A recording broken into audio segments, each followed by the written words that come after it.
Reading with your kids. Hey, so great to see you. Come on in. Hi, my name is Jedley, and this is the Reading with Your Kids podcast, a nominee for the Best Kids and Family Podcast at the iHeartRadio Podcast Awards. We are so excited that you're joining us today. It is STEM Tuesday, and our Dean of all things STEM and STEAM, Jennifer Swanson, is here with some great resources that can help you inspire your kids to check out the STEM fields. And a little later on, we'll be meeting the co-author of Isabella and Trent's Hot Air Balloon Adventure, Dennis Lowe. You know, we really love these STEM Tuesday episodes. They're all about inspiring your kids to really latch on to their curiosity, to check out the STEM fields, to check out the world around them, to wake them up to all of the excitement, all of the majesty of the world around them. And, you know, and that's why we're so happy that Little Passports is the sponsor of our show this holiday season. Little Passports is the perfect holiday gift for curious kids of all ages. Little Passports delivers fun-filled packages right to their door every month with engaging hands-on activities, interactive projects, and unique souvenirs just waiting to be discovered. Little Passport's monthly subscriptions are designed to spark children's curiosity about geography, world culture, or science. From exploring sea creatures in Costa Rica to building a Big Ben like the one in England or making an ancient Greek headpiece, every month is a different adventure that will fuel their imagination and spark their natural curiosity of the world around them.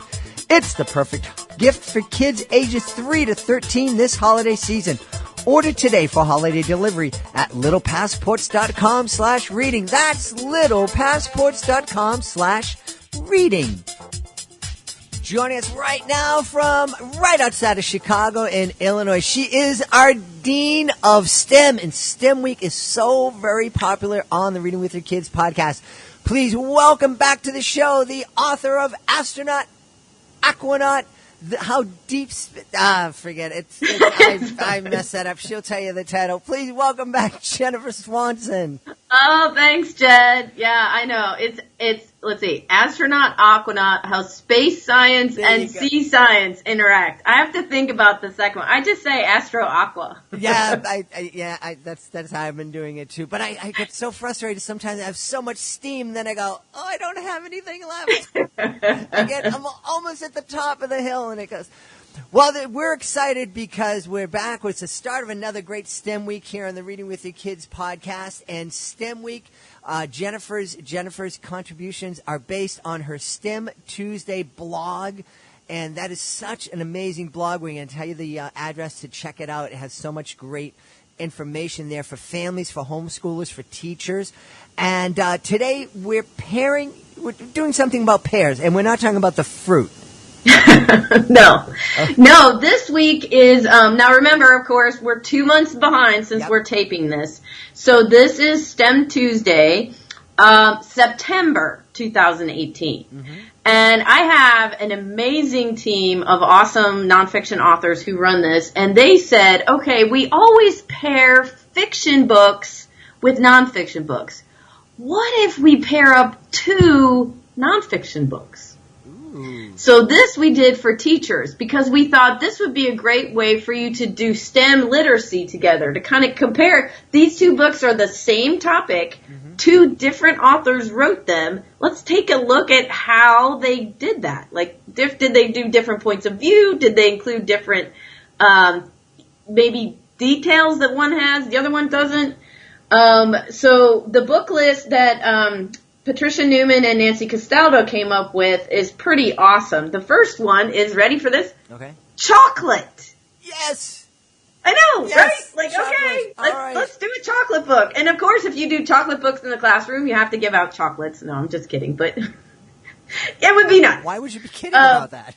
I know, right? That would be awesome. So we have, let's see, The Book of Chocolate, The Amazing Story of the World's Favorite Candy by H.P. Newquist. And then we have Chocolate, Sweet Science and Dark Secrets of the World's Favorite Treat by Kay Friedenborg. Wow. So, I know, both of those sound interesting and a little bit yummy. Yeah, absolutely. And then, let's see, we have another book. We have a comparison. Oh, this is big in the news right now. Plastics, right? Everybody's worried about plastics in the ocean. So we have Tracking Trash by Lori Griffin Burns. We have Plastic Ahoy, Investigating the Great Pacific Garbage Patch by Patricia Newman. And we have, I love this one, This Book Stinks. Gross Garbage, Rotten Rubbish, and the Science of Trash by Sarah Wassner Flynn. Awesome. The guys in the class all lined up for that book. Oh, yes. This book stinks, right? Yes. I mean, and it's by National Geographic Kids, I'm pretty sure. It looks like, yeah. And so it has like a big picture of a garbage bag with a raccoon sitting on top of it. Oh, my. Right? Intriguing, right? So these are there's tons of them that we have in here. Let's see, there's one about volcanoes. Okay. Eruption, Volcanoes and the Science of Saving Lives by Elizabeth Rusch. And then we have Life on Surtsey, Iceland's Upstart Island by Lori Griffin Burns, which is basically how Iceland came to be. So if you look at these, you could talk about volcanoes with your class. You could talk about plastic, and there's 3 books for that one. Or you could talk about chocolate. So it's really cool to take a look at these books, I think, and again, compare them with how the authors, like I've heard teachers do author studies, and one of the things I ask the kid is, why do you think the author wrote this book? Okay. Here you go. You'll have 2 different ideas. Maybe one thought of some chocolate coming from this way, and another one came at it from this way. And I think this is a really, really important skill to start, or discipline to start teaching kids, is to get multiple sources on a topic. And, there are so many people, and I think kids are more open to this idea than adults, because there are so many, people, you watch CNN or you watch Fox, and you never cross-pollinate, I guess. Yes. I can't have any of those ideas come into my head. I must only watch this. I must only read this newspaper. It's like, read everything and find out, where the truth is, lies somewhere in the middle. Right. And these books are great, I think. I mean, think about it this way. If you had, take your group of students and divide them up into, 3 groups, say for those trash books, and you give each group a different book. And then they have to talk, and then have them pick out what they think are, the main themes of each book. It would be interesting to see if they overlap, right. Yeah. Or did this author really focus on just plastics in the ocean and just one aspect, whereas this author might have done all of garbage, But I think these are some cool ways that teachers can use, or homeschoolers can use this to spur discussion, and which is, in this day and age, we need discussion that, that people don't take sides on, but they can have an open discussion about different things. So on our week 2 for the 3 trash books, it's titled "This Trash Talk's Okay." Very cool. And then there's a question in here to tie these books in with decomposition. So you're talking about how do things decompose? And that's actually a big problem with plastics, right? Because some of the plastics never decompose. They just break up into tiny little microplastics and then they go everywhere. So you could talk to them about how things break down and what breaks down, and all this different kinds of things in here. And you can have activities for your classes to do. There's one about, there's a different book called Rotten and Death Eaters. Now, but the Death Eaters is not the Harry Potter one. Okay. It's vultures. So, now that could be an interesting discussion if you've been talking about Harry Potter Death Eaters versus vultures, and, but all of a sudden you're talking about vultures, and some people think they're gross, disgusting birds, but they are very much a part of our ecosystem. And if they get eliminated, that could cause major problems. Right. Exactly. Yep. And then we'd have to get Heather Newman. She'd have so much roadkill to have to take care of. Yeah, Heather Montgomery. Heather Montgomery would love that with all her roadkill. Yes. With her Something Rotten book. That would be amazing. Yeah, that book's not on here. Probably because it's not, let's see, is it out yet? Yeah, well, it will be by the time this comes out. But yeah, you want a book about roadkill? Take a look at that. Some of the pictures in there, wow. Wow. Yes. Heather talked a little bit about that book, and it's yucky. That's what she's so good at. Pretty much. And then here's an interesting one where I actually like this one. Heather wrote this on the third week for STEM Tuesday. She compared two books. Again, we're back to the Fatal Fever one with Typhoid Mary. But then there's another book called Terrible Typhoid Mary. So she asked a bunch of questions like, whose story was told first? Like, where did each author start the story? I mean, they're both clearly the same story. They're talking about Typhoid Mary. But where did they start? And then how do you think Mary felt? Which, so this is where you can bring in the literacy part, again, with STEM, and you can do the crossover into the ELA classrooms. And you can do, like we were talking about in our last talk, about how teachers feel like they have to do individual sections. Well, this could be a crossover section, maybe, where you're talking about STEM, but you're also doing literacy, too. And writing. Maybe you do a journal. Sure. I mean, there's a bunch of different things you could do with these books. Yeah. Plus, they're growth. Yeah, absolutely. And just inspiring kids to be curious, to work together. That's what I really love about this, and because kids love being interactive, and they love to be able to do things. They love to be able to contribute, and they really do love working together, even though it seems that some of them can't. But they have to learn how to do it, and that's one of the ways we learn. Well, that's the idea. Although some adults can't work together either. This is true. This is true. Said the guy sitting in his basement talking in a microphone. Well, at least you're talking to a person right now, right? That's right.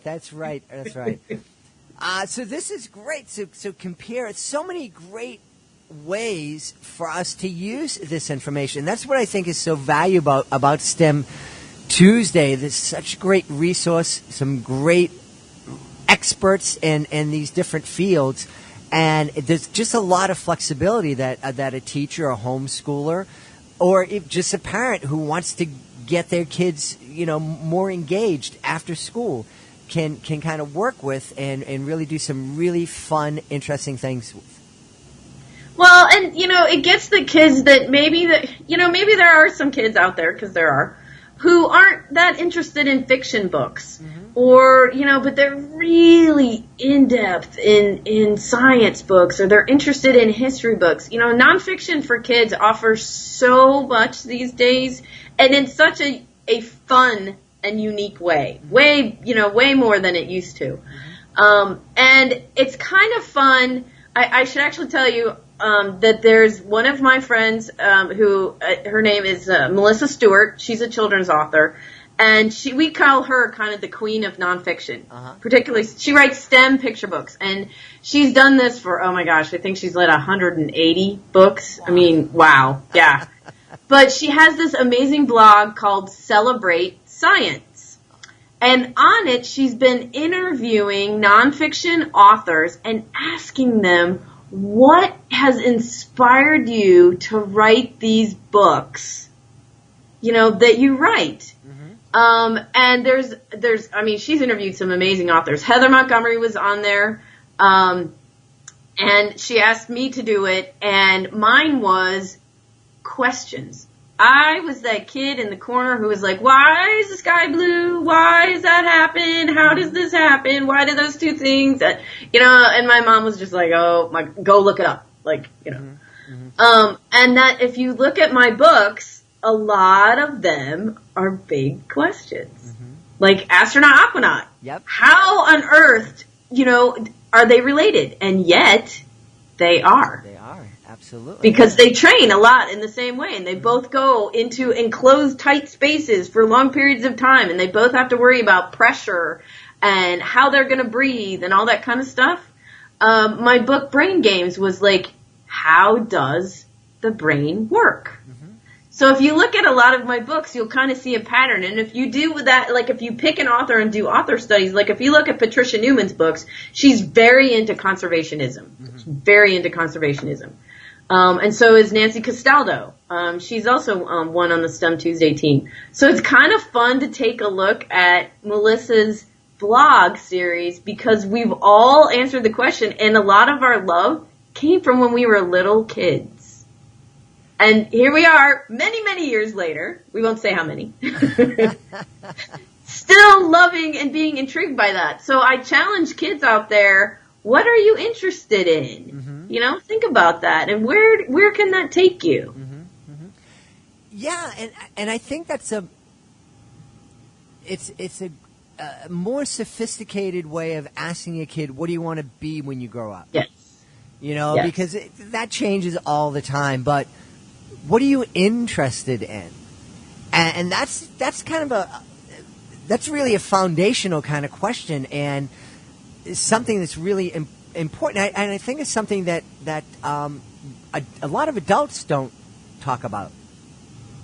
You know, Yes. and they haven't answered for themselves. It's like, well, I want to be a lawyer because it pays a lot of money, and I get, you know, maybe I'll get into politics or whatever it is. Right. But it's like, but what is it? What is it that really interests you? What is it that jazzes you? Could be something completely different. Well, and the thing is I think some kids when they're little, and I mean, even when like my kids were in high school and they had to choose to go to college, you might have felt with this, you know, it's like, what do you want to be? And, you know, this kid is a 17 or 18-year-old, and they're like, I don't know. And, oh my gosh, I have to make this decision now, and then I have to be this for the rest of my life. You know, it's like this big drama like I've had with some of my own kids. I'm like, look, you don't have to be a civil engineer. I mean, you have to pay your bills, right. So be a civil engineer until you can figure out what else you can be and then pay your bills. Right. But you don't have to be a civil engineer for the rest of your life. Yeah. And I think if you ask the kids like this, what are their interests? Maybe that gets them thinking, well, okay, maybe this is what I like, or I've always asked questions. And then, okay, well, what could you do with that? You know, and kind of go from there.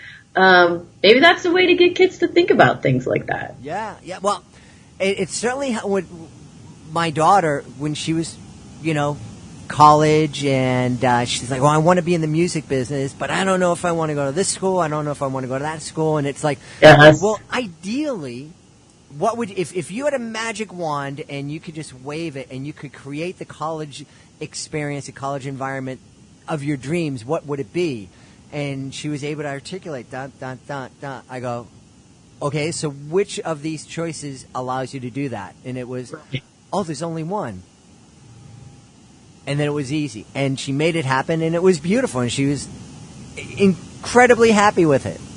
Yes. And you know, and sometimes because people ask me that these days, like I've had people say to me, you know, if you couldn't be an author, what would you be? And I said, well, this is my dream job. Yeah.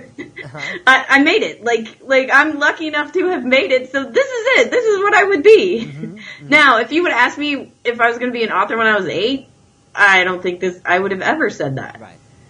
So you never know where your path is going to take you, but it kind of makes sense because I have asked questions about science and life since I was a little tiny kid. So it kind of made sense that I am now a science writer and I'm writing books about asking questions. Yes. And I just love that because, one, we really need to encourage and empower our kids to ask questions. Yes. It's so important. And two, getting back to that whole asking kids what their interests are, that's a great way to kind of, you know, well, my interests are A, B, C, D. Okay, well, then why are you going over there with your friends who are doing X, Y, and Z? Is that helping you get to your interests? And, right. And that's just that can be a game changer because what you're doing is you're allowing your kids to just kind of set up their own. This is what I want for my life. cool. If that's what you want for your life, what choices do you need to make? Oh, very good. And that's a good one. Yeah, and so we're not talking about setting down rules. We're helping our kids make choices that are best for them. Yes. And it all started with science. There you go. And that whole it starts with getting our kids to think in a curious way. Yeah. Oh, curiosity for me is everything. When I'm working on my books, because let's face it, I do some pretty in-depth topics, and my editors are not as well versed in science as I am. And I tell them from the beginning, there is no such thing as a stupid question.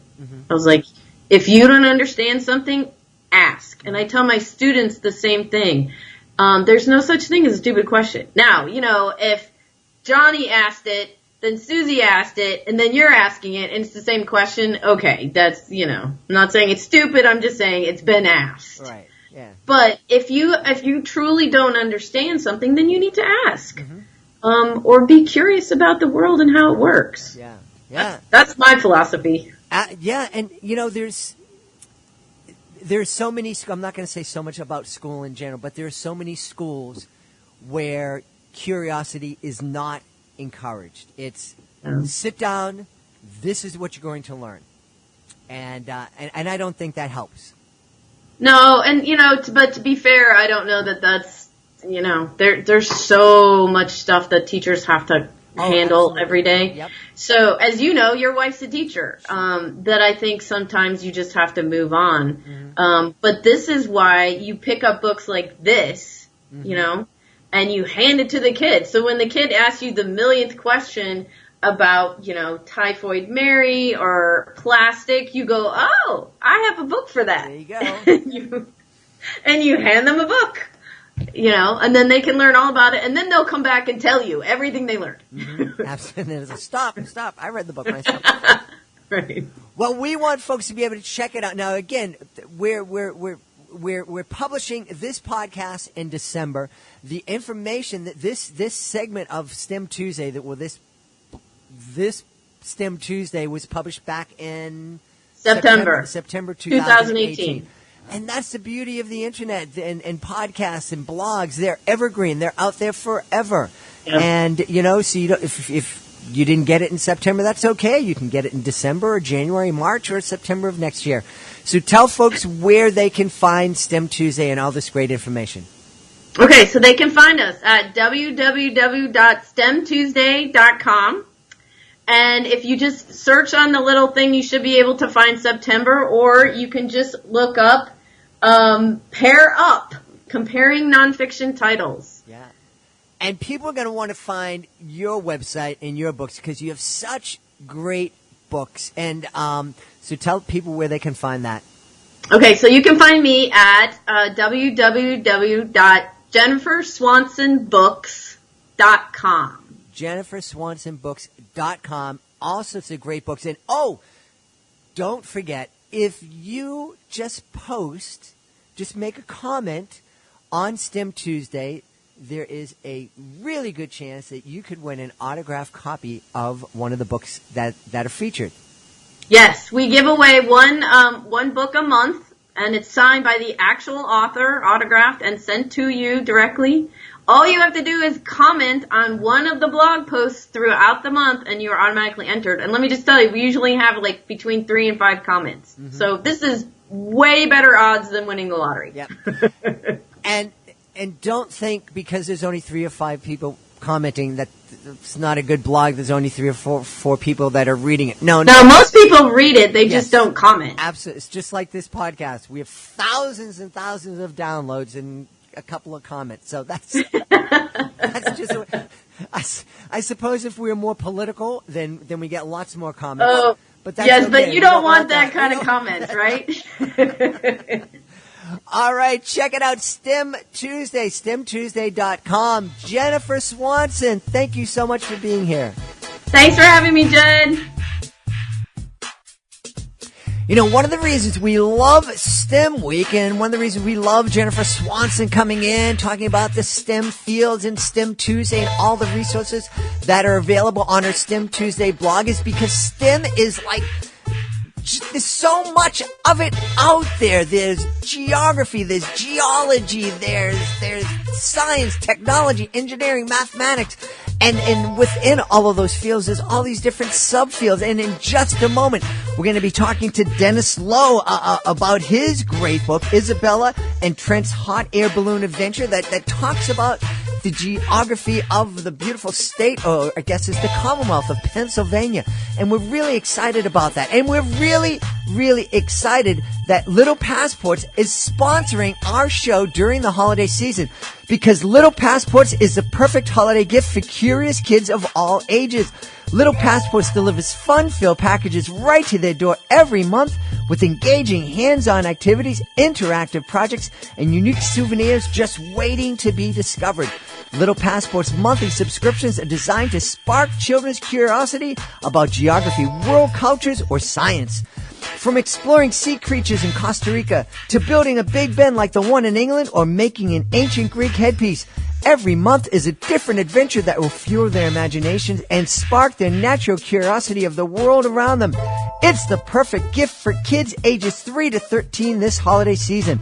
Order yours today for holiday delivery at littlepassports.com/reading. That's littlepassports.com/reading. Order today for a holiday delivery at littlepassports.com/reading.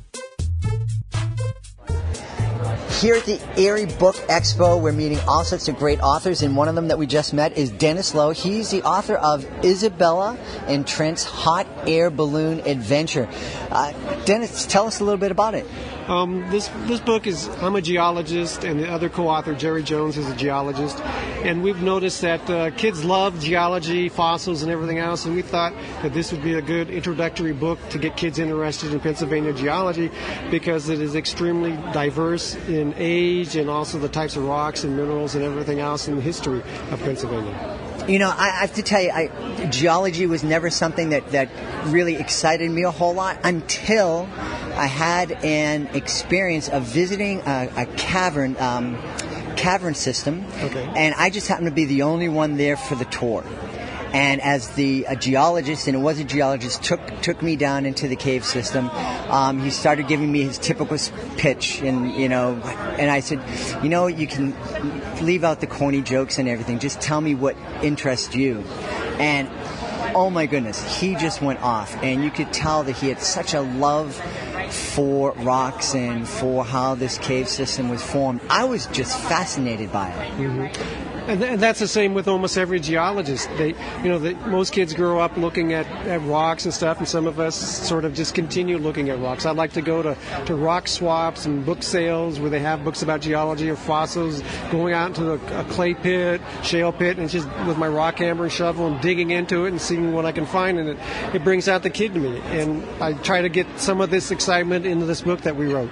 Yeah, and you have it. You tell me it's a neat little kind of a vehicle. The kids get in a hot air balloon up in Erie, right. A beautiful city that I've been in and performed in, and then they travel all around the great Commonwealth of Pennsylvania, and it's a really diverse place. Yeah, it's a 4-day trip from Erie all the way down to Philadelphia, and while they're traveling, they have these goggles which allows them to look into the past from 100 years ago to 600 million years ago, and they look at when Pennsylvania was a swamp, when the dinosaurs roamed, or when it was basically underwater and just islands. So it covers almost the entire history of Pennsylvania. Cool. And imagine after reading this, then a family might be inspired to go out and start exploring the rocks in their backyard. That's right, and we talk about some classic areas like the anthracite region where all the coal is at. We talk about where the first oil well in the world was drilled, Drake's oil well. We talk about areas close to Harrisburg like South Mountain.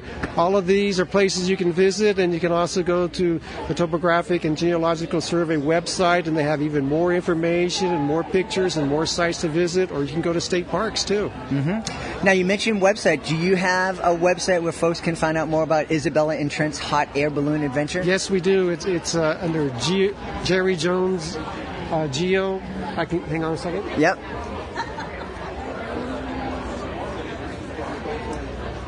It's www.jonesgeo.com. And he does a lot of instructions for schools and the Renfrew Institute in Franklin County.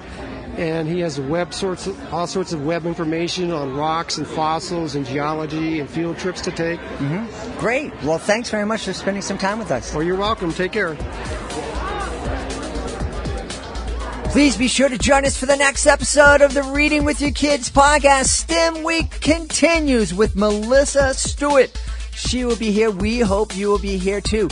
Hey, if you are the author of a great children's book, we would love to have you as a guest on the Reading with Your Kids podcast. Being a guest on the show offers you the opportunity to tell the world about your great book, and I mean the world. We have been heard in over 127 different countries. We've been heard on every single continent, including Antarctica. And check it out.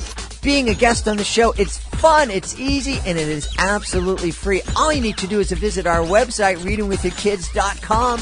Click on the contact button. Let us know about your great book. We'll let you know the next steps. Hey, if you are looking for the perfect holiday gift for the curious kid on your list, well, there's only one place to go. littlepassports.com/reading. littlepassports.com/reading. Little Passports is the perfect holiday gift for that curious kid on your list. With the subscription to Little Passports, kids get a fun-filled package each month designed to inspire their curiosity in geography, world cultures, or science. For kids of all ages, order today for holiday delivery at littlepassports.com/reading. That's littlepassports.com/reading.